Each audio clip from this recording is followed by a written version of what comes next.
Hi everyone, नमस्कार। पिछले video में हमने पढ़ा था ठोसों में अपूर्णताएं और आज हम पढ़ेंगे ठोसों में विद्युत चालकता की क्रिया। देखिए, जो ठोस होते हैं उनमें खास बात ये होती है कि उनमें विद्युत धारा का चालन होता है। चालकता के आधार पर इन ठोसों को तीन श्रेणियों में बांटा है। कौन कौन से? पहला है चालक, दूसरा है कुचालक और तीसरा है अर्धचालक। तो देखिए, पहला है वो है चालक। चालकों की परिभाषा ये है कि ऐसे पदार्थ जो विद्युत धारा का आसानी से चालन करते हैं वो चालक कहलाते हैं और इनकी चालकता प्राय वो होती है 10 की पावर 4 से लेकर के 10 की power 7 ohm inverse metre inverse. दूसरा जो है वो है कुचालक। कुचालक जो होते हैं वे विद्युत धारा का चालन नहीं करते, जैसे रबर है, प्लास्टिक है, और इनकी चालकता प्राय वो होती है 10 की पावर -20 से 10 की power -10 ohm inverse metre inverse. तीसरा प्रकार है वो है अर्धचालक और अर्धचालक चालक और कुचालक के बीच के गुण प्रदर्शित करते हैं। तो इनकी चालकता रेंज है वो होती है 10 की पावर -6 से 10 की power 4 ohm inverse metre inverse तक। और अर्धचालक जैसे सिलिकॉन है, जर्मेनियम है, ये बैंड सिद्धांत के आधार पर चालकों को, कुचालकों और अर्धचालकों इनको निम्न प्रकार से हम समझ सकते हैं। देखिए, कोई भी धातु जो होता है उसके बाह्य संयोजी कोष में इलेक्ट्रॉन भरे होते हैं। ये संयोजी कोष में जो इलेक्ट्रॉन भरे होते हैं उसको हम संयोजी बैंड के नाम से जानते हैं। ये संयोजकता बैंड है। बैंड सिद्धांत के अनुसार ये संयोजकता बैंड है और इसमें इलेक्ट्रॉन भरे होते हैं। और एक होता है चालन बैंड, जो होता है ये, इसको चालन या चालकता बैंड कहते हैं। इसमें इन इलेक्ट्रॉनों का गमन होता है। इन दोनों बैंडों के बीच में जो क्षेत्र है वो होता है वर्जित क्षेत्र, या इसको हम ऊर्जा अंतराल भी बोलते हैं। ऊर्जा अंतराल, ऊर्जा का बढ़ता हुआ क्रम ये,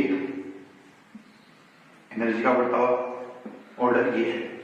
अब हम बात करें चालकों की, तो देखिए चालकों में क्या होता है, चालकता बैंड और संयोजकता बैंड है वो सटे होते हैं, पास पास स्थित होते हैं। उनकी जो व्यवस्था है वो इस प्रकार से व्यवस्थित होगी। ये संयोजकता बैंड हो गया और इससे सटा हुआ ही चालकता बैंड होगा। तो इलेक्ट्रॉन यहां से इसमें आसानी से गमन कर लेते हैं, इसलिए ये विद्युत धारा का आसानी से चालन करेंगे।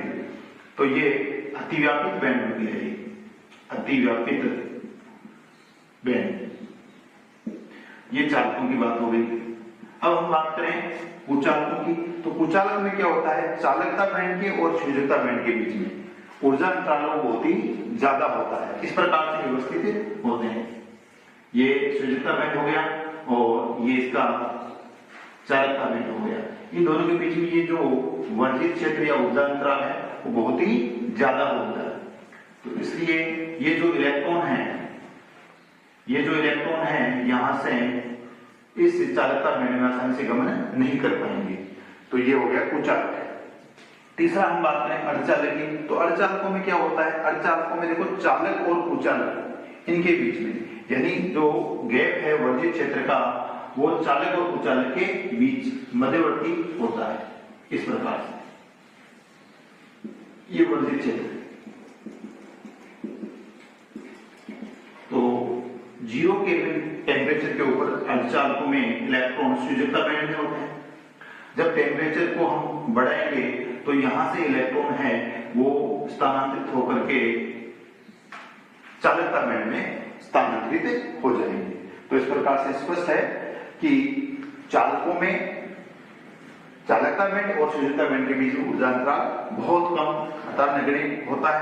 इलेक्ट्रॉन आसानी से आवागमन कर सकते हैं, तो ये चालक हो गया। कुचालकों में शुष्कता बैंड और चालकता बैंड के बीच में ऊर्जा अंतराल बहुत ज्यादा हो गया, तो इलेक्ट्रॉन यहाँ शुष्कता बैंड से इसमें आसानी से गमन नहीं कर पाएंगे।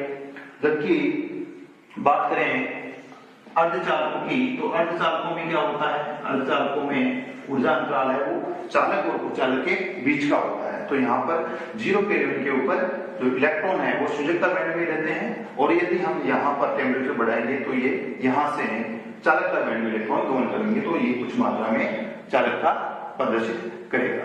अब हम बात करें इसकी अर्धचालकों की। अर्धचालकों में वैद्युत चालकता,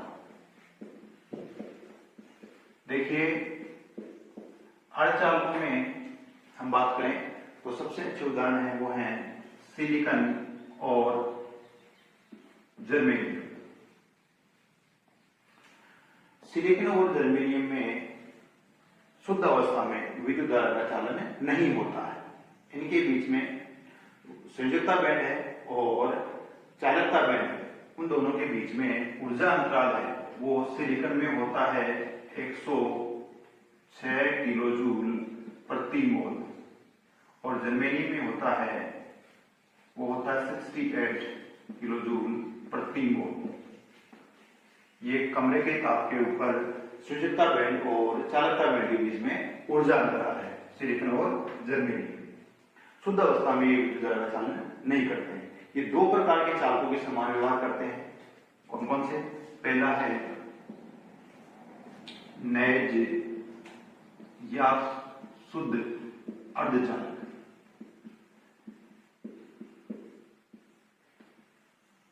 इसकी बात करते हैं, नैज या शुद्ध प्रकार के अर्धचालक। ये नेज का अर्थ है शुद्ध।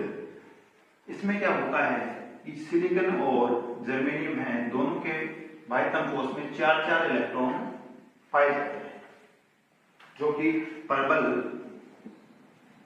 रूप से 4-6 बंध बनाते हैं। अब ये प्रबल होते हैं तो आसानी से ये टूटते नहीं हैं, टूटेंगे नहीं, इनके पास कोई मुक्त इलेक्ट्रॉन नहीं होगा, तो ये विद्युत धारा का चालन नहीं करेंगे। जब हम इनको टेम्परेचर देंगे, तापमान में वृद्धि करेंगे, तो ये शेष जो बंध है वो टूट जाएंगे।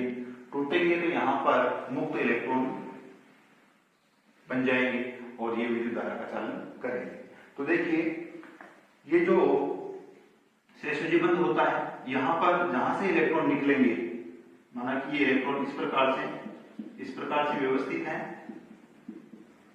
इनमें, तो यहां से ये इलेक्ट्रॉन है, जब हम टेम्परेचर देंगे तो ये इलेक्ट्रॉन शेषोजी बंध टूट करके मुक्त होंगे, तो ये एक तरफ गमन करेंगे। ये इलेक्ट्रॉन यहाँ से, माना कि ये इधर आ गए, विद्युत क्षेत्र आरोपित कर रहे हैं हम इन पर, तो ये एक साइड में आ गए। जहां से ये आए वहां पर क्या हो गया, वहां पर ये होल उत्पन्न हो गए ऐसे, और ये होल हैं वो हैं धनावेशित होल। इनके ऊपर जो चार्ज है वो है पॉजिटिव। विद्युत क्षेत्र आरोपित करेंगे तो इनकी दिशा और इलेक्ट्रॉन की दिशा, होल की दिशा और इलेक्ट्रॉन की दिशा है वो परस्पर विपरीत हो जाएंगी। तो ये इस प्रकार से इसकी चालकता होती है।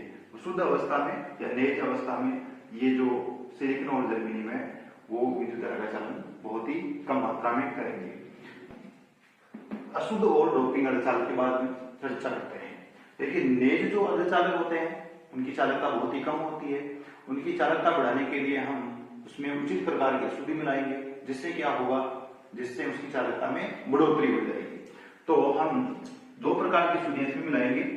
पहला है वो है इलेक्ट्रॉन दाता अशुद्धियां,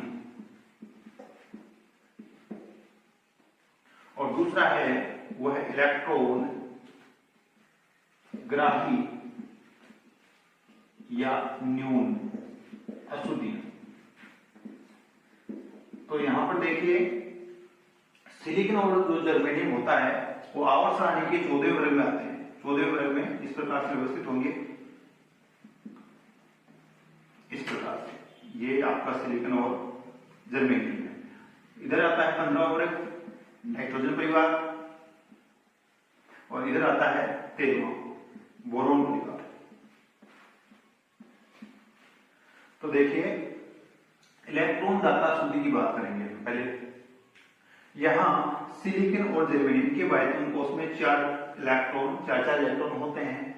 यहाँ 15 वर्ग इसमें 5 और 13वें वर्ग में बायतुम कोष में 3 इलेक्ट्रॉन पाए जाते हैं। तो देखिए सिलिकॉन या जर्मेनियम इनमें से कोई सा भी अर्धचालक है, माना कि ये सिलिकॉन है, इसके बायतुम कोष में 4 इलेक्ट्रॉन है, 1 2 3 और 4 इलेक्ट्रॉन है। संपूर्ण क्रिस्टल की यदि हम बात करें तो इस प्रकार से व्यवस्था इनकी होती है।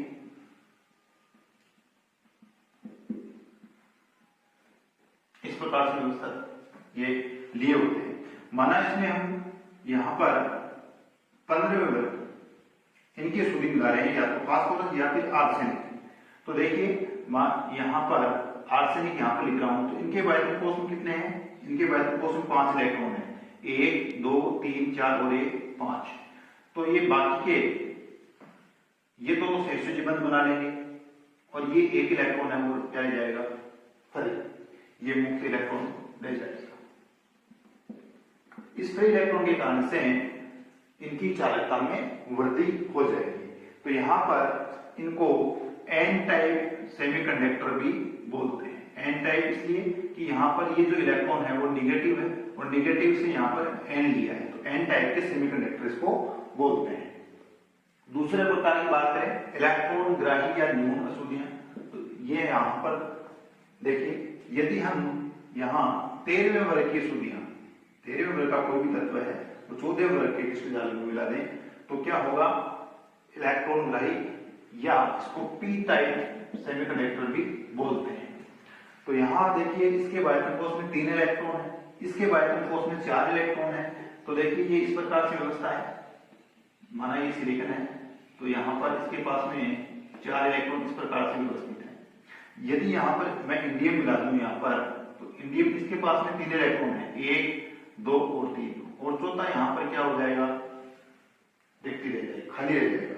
यदि यहाँ पर कोई दूसरा तत्व है आकर के इसकी जो कमी है इसको पूरी करने के लिए आए तो वो अपनी जगह एक रिक्ति छोड़ देगा। तो इस प्रकार से ये यहाँ पर धनावेशित रिक्ति है वो बनी रहेगी। तो इसलिए इसको धनावेश के कारण इसको P पॉजिटिव से लिख करके P टाइप सेमीकंडक्टर बना है। तो इस प्रकार से स्पष्ट है कि हम इलेक्ट्रॉन दाता और इलेक्ट्रॉन ग्राही दोनों प्रकार की अशुद्धियां मिलाने से अर्धचालकों की जो चालकता है उसमें वृद्धि कर सकते हैं। यदि 14वें वर्ग में 15वें वर्ग की अशुद्धियां मिलाएंगे तो वो होगा एन टाइप या इलेक्ट्रॉन दाता अशुद्धियां, और यदि 14वें वर्ग में हम 13वें वर्ग के तत्वों की अशुद्धि मिला दें तो वो होगा इलेक्ट्रॉन ग्राही या पी टाइप सेमीकंडक्टर। तो इस प्रकार से हम नए अर्धचालकों की जो चालकता है उसको बढ़ा सकते हैं। अब हम आगे बात करें अर्धचालकों को क्या उपयोग है। तो देखिए सिलिकॉन और जर्मेनियम है, इन दोनों का उपयोग है ट्रांजिस्टर बनाने में, इसके द्वारा हम ट्रांजिस्टर का निर्माण कर सकते हैं। और दूसरा उपयोग इसका डायोड, हम इसे डायोड भी बना सकते हैं। तो इस प्रकार से हम इनको इनकी चालकता भी बढ़ा सकते हैं और इनके ये